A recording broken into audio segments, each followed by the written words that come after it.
哇，舅舅，这棵笋大，砍这棵笋。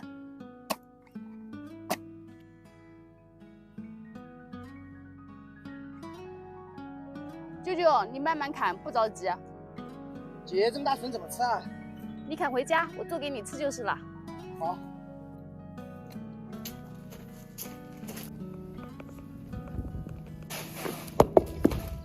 准备1碗糯米，给它淘洗干净。洗干净后，再用清水浸泡2个小时以上。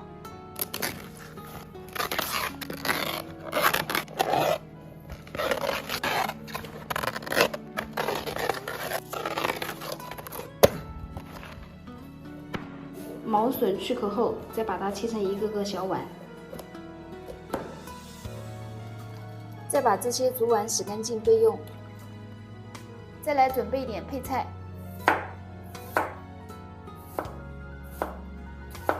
准备一点腊肉丁、土豆丁、玉米粒、胡萝卜丁、豌豆米，还有我上次腌的咸蛋黄。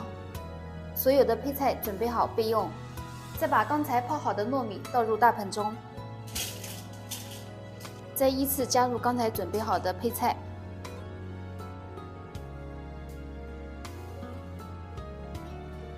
再加一点生抽，再加一点胡椒粉，因为腊肉是咸的，不用再加盐了。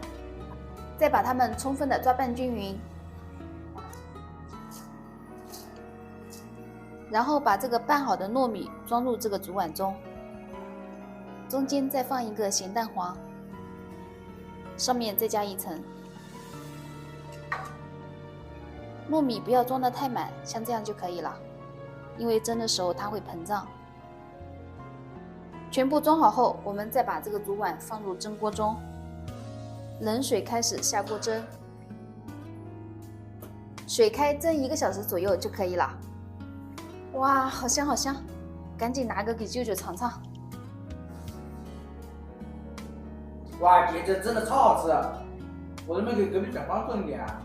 行，拿去吧。要不给隔壁老王来一个吧？回来咋了？就做这么几个，隔壁老王就算了，留给孩子吃。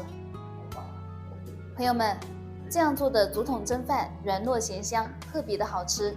喜欢的赶紧收藏起来，你也试试吧。我是爱分享的米奇，关注我，我们下个视频见。